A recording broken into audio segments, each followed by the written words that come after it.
Nous allons parler maintenant du Togo et on va évoquer la situation au sein de l'Alliance nationale pour le changement. Jean-Pierre Fabre, casse la fédération ANC de l'Asie-Europe. On sait que cette fédération créait quelques soucis aux leaders de l'ANC depuis quelques moments. Le sort donc des frondeurs de la Fédération internationale Europe-Asie de l'ANC est déjà connu. L'ancien bureau qui réclamait une réforme est dissous et les membres écartés selon une décision signée le 12 mai dernier par le président de l'ANC, Jean-Pierre Fabre. Il faut dire qu'exiger des réformes au sein de l'ANC donc, peut coûter une exclusion et les frondeurs, membres de l'ANC, l'ont appris à leurs dépens. Quelques questions, j'ai envie de dire, d'ordre général. Il y a des gens de la Fédération Europe-Asie de l'ANC qui ont écrit par 3 fois, si je ne m'abuse, 3 ou 4 fois, pour exiger des réformes profondes dans le parti. Le président de l'ANC prend la décision de les exclure, de dissoudre le bureau et de mettre en place un nouveau bureau qui est chargé d'expédier les affaires courantes. C'est pas un peu dictatorial? Mettons que c'est à l'image de comment dirais-je, de la plupart des partis politiques, notamment en Afrique, et pas seulement en Afrique. Même en Europe, on a eu ça. Ceci étant dit, pour moi, je me dis c'est de la mécanique interne d'un parti qui essaye de se renouveler parce que justement, il y a des échéances qui approchent et il y a des échéances qui ont été ratées. Donc, je me dis c'est les mouvements, comment dirais-je, les mouvements naturels d'un parti. Après, pour revenir peut-être à ce qui nous est particulier en tant que Togolais, je pense qu'il y a eu à peu près une mécanique similaire. Si je me trompe, je parle sur le contrôle des anciens. Je pense qu'il y a eu une mécanique similaire à l'époque avec l'UFC.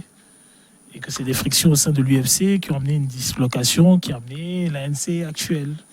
Donc après, on peut parler de la même chose avec le RPT d'époque, où à un moment, on a eu, comment dirais-je, des cadres du parti, où il y a eu des frictions qui ont fait que certains cadres ont créé leur propre parti. Si je me souviens, M. Edem Kodjo était un transfuge du RPT.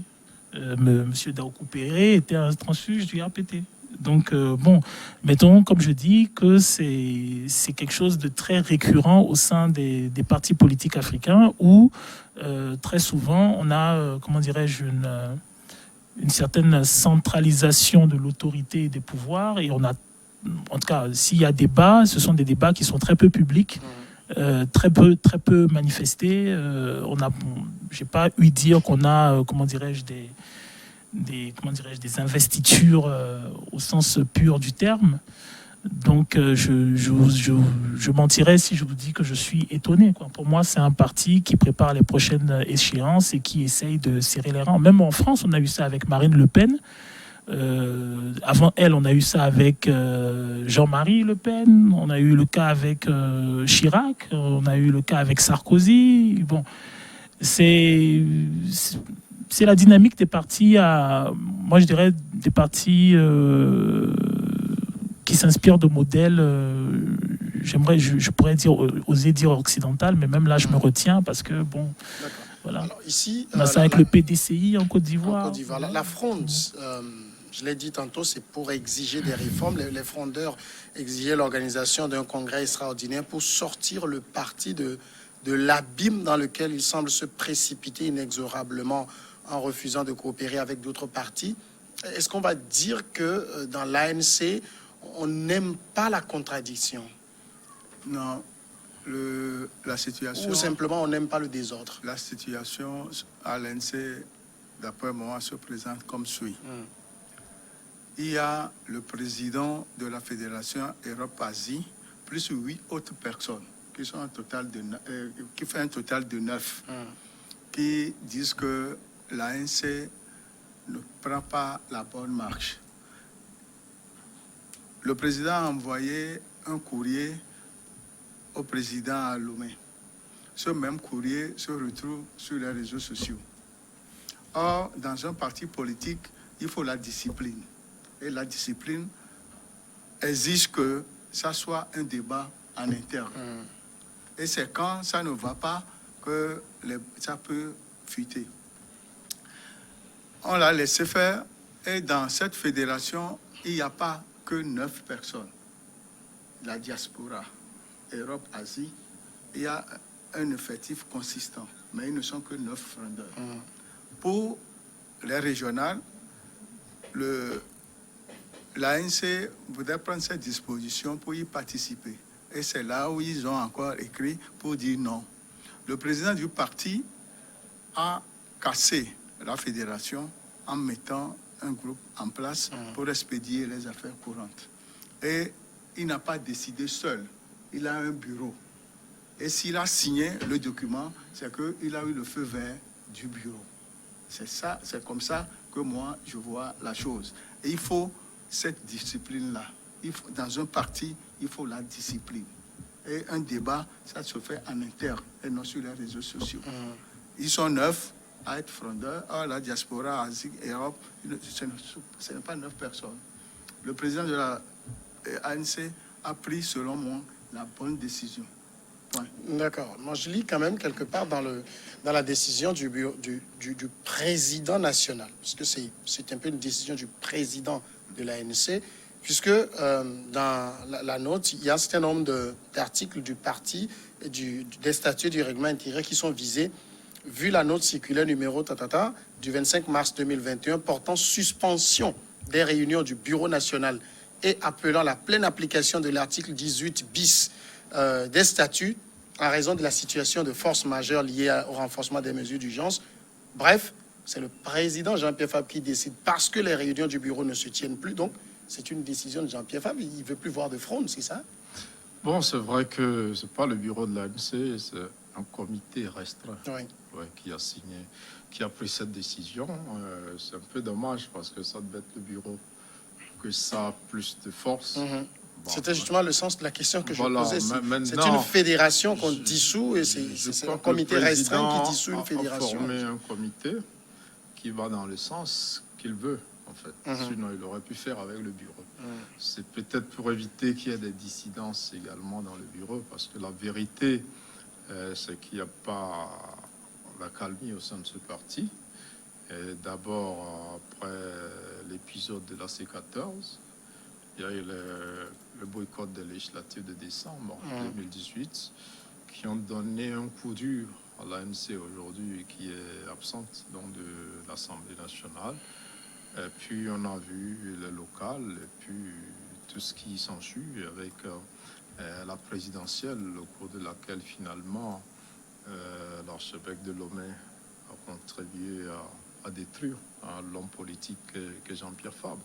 Alors on sait qu'au sein de la diaspora, tout comme lors de cette présidentielle-là, il y a eu plein de militants et sympathisants de l'ANC qui ont fait que finalement le candidat de la dynamique a eu le score de l'ANC au présidentiel. D'habitude, ça veut dire que c'est une base de l'ANC qui a fait le score d'Aguiomé qui en réalité n'a pas une base électorale. Donc dans la diaspora, il y a une scission au sein des militants de l'ANC. Certains se sont rapprochés un peu d'Aguiomé. D'autres sont restés fidèles et pensent à une réorganisation du parti après finalement ce qui aurait été la plus grosse escroquerie politique de 2020 avec la dynamique Poudreau. Et donc, dans ce sillage-là, on ne sait pas finalement si le bureau est aussi serein et aussi uni autour de Jean-Pierre Fabre. Parce que quand les autres demandent des réformes au sein du parti, ça peut bien servir les ambitions de certains membres du bureau de l'ANC qui peut-être ont envie d'être à l'issue d'un congrès électif d'être le nouveau président de l'ANC, qui est le renouvellement des instances. Donc, ce congrès-là peut apporter des chamboulements au sein de l'ANC, ce que le président actuel donc, ne souhaite pas. Et pour le faire, il a organisé un comité restreint qui a pris cette décision. Donc, sur la démarche, c'est ce qu'on peut dire. Maintenant, sur le contenu, je rejoins Claude pour dire qu'il a raison de mettre de l'ordre dans son parti. Quand vous avez une pierre dans la chaussure, vous arrêtez, vous enlevez les lacets et puis vous enlevez la pierre pour continuer. Donc, je pense que c'est ce qu'il essaie de faire parce que l'ANC a subi de lourdes pertes. Et s'il ne se réorganise pas, il va complètement disparaître, un peu comme son ancêtre à l'UFC. Et on espère que cette décision va permettre à l'ANC de remonter. Sauf que, même si sur le plan local, il n'y aura pas trop de répercussions parce que la diaspora ne pèse pas trop sur le plan national, et même sur le plan électoral, parce que les élections dans la diaspora, c'est pas encore ça. Mais sur le plan financier, ça va être difficile pour l'ANC qui a l'habitude donc de mobiliser assez de ressources à l'extérieur à partir du moment où la diaspora est visiblement divisée, à partir du moment où les exigences ou les souhaits de la diaspora, en tout cas de ceux qui ont pris l'initiative d'écrire à plusieurs reprises au président de l'ANC, ces remarques n'ont pas été prises en compte. Donc c'est sûr que dans la diaspora, ceux qui ne se retrouvent plus dans le bureau intérimaire qui est mis en place et qui va sans doute organiser aussi des élections pour élire un nouveau bureau Europe-Asie auquel n'appartiendra plus ceux-là qui sont démis. Donc je crois que c'est déjà une division et ça va affaiblir financièrement ce parti-là, sa capacité de mobiliser en tout cas dans la diaspora. Vous savez, depuis la crise de 30 millions et tout ça, la ANC a pris un grand coup depuis les sorties de Monseigneur Podjro qui l'a traité de tous les noms, de quelqu'un de corrompu. Donc je crois que ça l'a beaucoup tué. Donc aujourd'hui, qu'il perde une partie de sa diaspora, c'est bien pour son moral et pour la lutte qu'il veut relancer. Mais financièrement, ça va être un peu difficile. Très dur. L'ANC, Germain le rappelait, c'est quand même un parti aujourd'hui en reconstruction, après des choix un peu jugés par certains de politiquement hasardeux, qui ont coûté un certain nombre de sièges et des finances au parti, mais aussi après la débâcle électorale de 2020.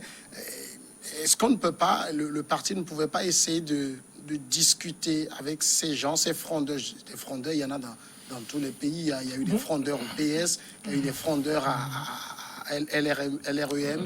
On ne les renvoie pas pour autant. Bon, on mais assume les débats contradictoires. Même en fait, si vous voulez... Non, je dis, on dissout le bureau, on met notre bureau en place. On ne fait pas ça ailleurs. Alors, si vous voulez, c'est même le terme frondeur. Mettons que ce sont des gens qui, au sein de leur parti, ont des opinions. Maintenant, après, il faut un débat interne au parti, tout simplement parce que c'est le lot de tous les partis. Lorsque l'on a connu des échecs, il y a toujours une concertation sur les objectifs et sur la stratégie à adopter pour les prochaines échéances. Pour ce qui est des partis politiques qui vont à la conquête du pouvoir, dans l'histoire, à moins que le parti se soit installé par la force et par le subterfuge, ça n'existe pas de parti qui n'ait pas connu d'échecs. Ils ont tous connu des échecs. Vous allez à des élections, vous les ratez. Parfois, vous êtes obligé de cohabiter. Parfois, vous êtes obligé de collaborer. Parfois, vous êtes obligé de faire des scissions, de vous mettre en marge. Parfois, vous êtes obligé il y a des séparations, il y a des schismes au sein des partis. On le voit pas seulement en Afrique, mais on le voit même dans le monde. Ne serait-ce que la France, qui est un peu notre modèle au niveau de l'Afrique francophone, envers et contre tout, on le voit si on prend le cas des Républicains, l'UMP, le parti de Macron actuellement, ainsi de suite, les frictions qui en découlent. Au Togo, on a eu à peu près la même chose. Comme tout à l'heure, je citais le cas du RPT, qui lui-même a eu des scissions quand c'était chaud dans les années 90 et que un certain nombre de ses cadres ont décidé de créer leur propre parti. Je pense qu'à l'époque, eux aussi ont été traités de traîtres, de frondeurs, de critiques, Ils ont été exclus d'ailleurs. Mais justement, voilà. Donc ça veut dire que même au sein, à l'époque de ce parti-là, on a sur les traces du RPT d'antan. Maintenant, mettons que c'est plus une question sociétale. C'est-à-dire, est-ce que au niveau de la société africaine, lorsque on crée un groupuscule, que ça soit associatif, que ça soit un parti, que ça soit même une entreprise, est-ce que sociétalement on accepte la confrontation? Est-ce qu'on accepte l'employé, le collaborateur, l'investisseur qui nous dit mais je ne suis pas d'accord avec toi sur cette dynamique, quand bien même on a connu des échecs. Non.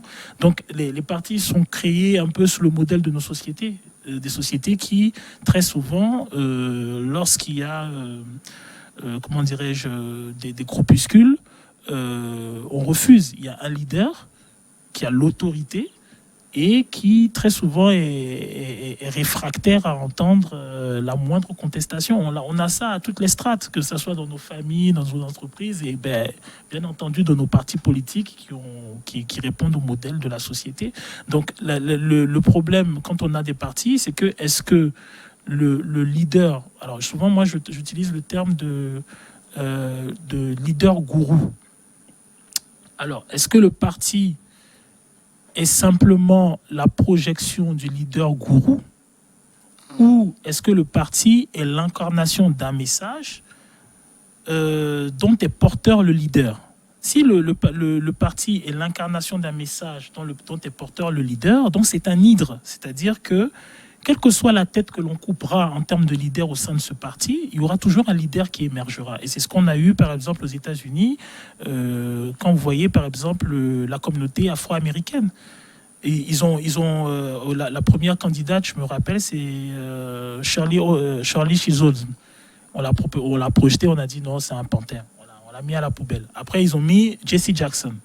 Jesse Jackson a eu des problèmes à l'investiture démocrate. Mais quand on l'a fait sauter, il y a eu Barack Obama qui est venu. Donc, mais le parti est resté. C'est toujours une lutte perpétuelle. Et au sein de nos partis en Afrique, c'est cela. C'est-à-dire, on a un problème avec le fait que l'on puisse mener une lutte à long terme. Tout simplement parce que, très souvent, le parti n'est que la projection du leader. Une fois qu'on a coupé la tête du leader, le parti n'existe plus. Alors qu'à la base, le parti doit être capable de se régénérer, comme l'ANC. L'ANC n'a pas eu un seul leader. Mandela est une figure importante de l'ANC, mais Mandela n'est pas celui qui crée l'ANC. Mandela est une figure qui vient, je pense, à partir de la 2e, 3e génération de l'ANC. Et après Mandela, quand il est parti, on a eu Zuma. Et après Zuma, maintenant, on a eu Mbeki. Après Mbeki, on a eu Zuma. Après Zuma, on a eu... Voilà, ça veut dire que vous avez un parti qui a la capacité d'avoir un message, un objectif, d'être porteur de projet, porteur de message, et qui, quelle qu'en soit la tête que vous coupez, a la capacité de se régénérer. Ici, nous avons des partis où, et je ne sais pas dire si c'est sous-régional ou francophone, j'ose dire francophone, on a des partis qui sont l'incarnation d'une personnalité. Donc, une fois que l'on envisage que cette personnalité ne puisse pas incarner le message du parti, le parti n'existe plus. Oui, justement, est-ce que cette manière de procéder, je pense que Germain a bien dépeint la chose, on met en place un comité politique restreint, on peut comprendre ce que ça veut dire, c'est des gens forcément qui iront dans le sens que veut le président, on procède à la dissolution du bureau. Non, mais déjà, pourquoi un comité restreint quand on a un bureau? On met en place donc un autre bureau. Est-ce que ça ne veut pas simplement dire qu'on ne veut pas de voix dissonantes? Oui, mais si le président de l'ANC ne veut pas de voix dissonantes, il a toutes les prérogatives pour le faire ou non.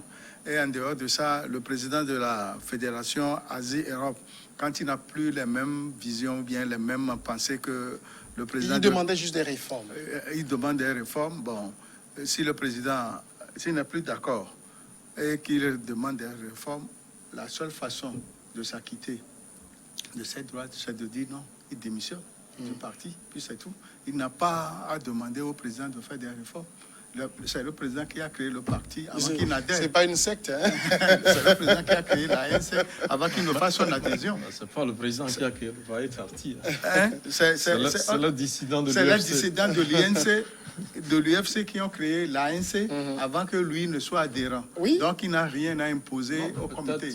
Oui, mais Non, ce que vous dites là est un peu contraire à ce que mais vient justement, de dire c'est ça le problème. C'est-à-dire, alors, il faut faire attention. C'est un groupe de personnes dissidents d'un parti qui s'est mis ensemble pour en créer un nouveau. Et en créant ce nouveau, ils ont élu un nouveau leader, qui est M. Fabre. Mais M. Fabre, en tant qu'homme politique représentant l'ANC, incarne normalement le programme, les projections du parti. Donc, c'est toujours la base qui décide de qui est son leader et qui l'élit. Et après, effectivement, il y a le truc sociétal du chef. L'image du chef qui est omnipotent, qui prend des décisions et ainsi de suite. Mais à un moment, c'est une question, c'est là on rentre dans des considérations très particulières qui sont celles du type de modèle. Si le modèle que on prétend vouloir défendre est celui de la démocratie, où on a de la représentativité et ainsi de suite, et que l'on veut que nos partis soient des partis qui soient forts, immuables et difficilement déstabilisables, il faut justement que on puisse avoir l'émergence d'autres leaders. D'accord. Le président de la fédération va remplacer... Non, pas du tout, pas du tout. Il ne va pas remplacer Fabre, mais il doit pouvoir susciter de la critique et le leader doit pouvoir répondre à cette critique-là et assumer son leadership. J'essaie, Germain Pouli, de regarder un peu la liste du nouveau bureau mis en place. Le président, M. Idriss Soubabé, il est membre de la session Île-de-France, conseiller du bureau national. M. Médard Rodonou est premier vice-président et vice-président de la session United Kingdom. Vous avez M. Robert Fabre, qui est deuxième vice-président, membre de la sous-session Hauts-de-France. M. Déo Clouvy, secrétaire, etc. Bon, donc, on met de côté les dissidents et on prend les copains, c'est ça? Le frère. Je n'avais pas voulu lâcher le mot. Oui, non, bon. Non, c'est vrai que quand moi j'ai vu cette liste, il y a le petit frère de Jean-Pierre Fabre qui est troisième vice-président. Robert Fabre. Robert Fabre, c'est ça, non? Oui, oui. Oui, deuxième vice-président. C'est deuxième. Oui. Et alors qu'il est de la session... session Hauts-de-France. Hauts-de-France. Oui. Et alors que le président de cette session est dans ce même comité, mais n'est pas vice-président. C'est-à-dire celui qui était au-dessus de Robert Fabre dans la session Hauts-de-France n'est pas parmi le président, mais il est simple membre donc, d'être secrétaire à un poste là. Bon, c'est normal, je pense qu'il faut compter avec les fidèles. Et... Vous parlez de Casimir Kossou, oui, de l'association Hauts-de-France, voilà, premier secrétaire adjoint. Oui, donc il est président de la session Hauts-de-France, mais il n'est pas président président de la sous-session Hauts-de-France. Voilà, comme Robert Fabre. Donc, bon, c'est pas nouveau hein, que la famille et la politique se mêlent. Hein, donc, le premier franc, ce sont les parents. Sauf que malheureusement, dans les manifestations où il y a de la violence, on ne voit pas les parents de ce président-là. C'est les enfants d'autrui qu'on voit, mais quand il faut occuper des postes de responsabilité, donc on compte sur le fidèle. Bon, c'est pas une mauvaise chose. Si le jeune frère de Fabre se retrouve dans ce comité, vous savez, la famille en politique en Afrique, il y a Sassou Nguesso qui vient de nommer son fils ministre. Donc, ce n'est pas... Mitterrand avait nommé son fils aussi ministre. Donc, c'est pas nouveau. L'essentiel, c'est qu'il soit à la hauteur de sa tâche. Mais le parti est véritablement en crise. Il faut compter sur les fidèles. Et ce bureau-là, je pense qu'il est constitué de fidèles qui auront quand même la tâche assez difficile parce que le coup qui a été porté par Jean-Pierre Fabre a été un triple coup. D'abord, un coup qu'il a reçu de par sa participation à la C14 avec les affaires de corruption. Et deuxième coup avec l'archevêque. Et puis maintenant le troisième coup, c'est le fait d'être maire d'une commune de la capitale avec le soutien du parti UNIR dont il a eu besoin pour être élu. Et le fait aussi aujourd'hui qu'il soit dans la dynamique de participer au régional. Dans la diaspora, on croit qu'il faut boycotter toutes les élections. Mais quand vous êtes sur le terrain et vous subissez les conséquences du boycott, vous n'avez pas envie d'avoir le même langage que ceux qui vous disent « mais n'allez pas à ce dialogue, n'allez pas aux élections, on va entamer notre lutte » alors qu'ils sont à des milliers de kilomètres du Togo et ils ne connaissent pas les réalités. Donc là, je donne raison à Fabre parce que il a déjà perdu son titre de chef de file de l'opposition. S'il était allé à l'élection de décembre 2018, peut-être que son parti, qui à l'époque encore avant la présidentielle, était celui-là qui se portait le mieux dans l'opposition, pourrait lui garantir quelques sièges et il aurait peut-être encore ce statut-là, au lieu que ce ne soit finalement Gilles-Christ Olympio qui est introuvable à ce poste-là, parce qu'on ne le voit pas du tout. C'est un peu dommage. Et donc aujourd'hui, l'ANC veut se relancer et on ne conquiert pas le pouvoir dans la rue, donc il faut aller aux élections. Et si avec la diaspora on n'est pas sur la même longueur d'onde, il faut pouvoir remettre les pendules à l'heure. Je pense que c'est ce qu'il est en train de faire. Mais sauf que ça va lui coûter un peu cher. Espérons qu'il s'en sorte après cet acte de démission. C'est pas un mauvais signal envoyé dans le parti? Bon, après, comme je disais, alors pour moi, il y a ce qui, à mon sens, devrait se faire, et puis il y a ce qui se fait depuis des années. Donc je pense que ceux qui sont au sein de ce parti savent comment il fonctionne.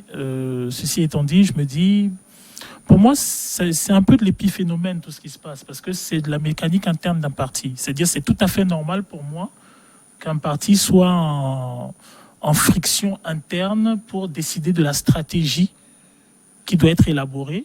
C'est tout à fait logique pour un parti qui a eu les coups qu'il a reçus, c'est-à-dire qui a connu des échecs et qui maintenant doit décider, ne serait-ce que la question de la participation aux prochaines élections ou pas, ben, il faut qu'il en cause en interne. Je pense que ce type de litige, de friction, tout ça arrive en fait à l'intérieur de tous les partis. Ouais. Sauf qu'il y a certains qui arrivent à garder le secret, à garder une certaine intimité beaucoup plus facilement que d'autres. Je ne crois pas qu'au sein du parti Unir, ben, tout le monde fraternise, se fasse la bise, qu'il n'y ait pas de friction, de querelle et ainsi de suite. Il doit y avoir aussi des dissensions, des clivages en fonction de d'une optique ou d'autre. Mais par contre, ils ont peut-être le mérite d'être beaucoup plus discrets dans les informations qu'il y a au sein de leur parti que d'autres. Donc pour l'ANC, pour moi, ça tient de l'épiphénomène. C'est-à-dire ce sont des personnalités qui se connaissent depuis, qui ont lutté depuis, qui ont pris la décision de quitter un parti qu'ils semblaient ne plus les représenter pour en créer un nouveau. Maintenant, à eux de voir comment ils se projettent pour l'avenir. Maintenant, moi, personnellement, dans ce que j'observe, que ce soit dans le parti ANC, dans le parti Unir, et dans d'autres partis africains, vous voyez le PDCI, vous voyez des partis au Bénin, au Congo, ainsi de suite, c'est que, pour moi, la structuration de nos partis africains n'est plus viable. Encore faut-il qu'elle le soit été à un moment. Elle n'est plus, voilà. Pour moi, un parti qui subit des coups de façon récurrente et qui doit constamment aller au front doit être à l'image d'un hydre. C'est-à-dire quelque chose qui peut se renouveler et porter plusieurs leaders à plusieurs endroits pour représenter le message du parti.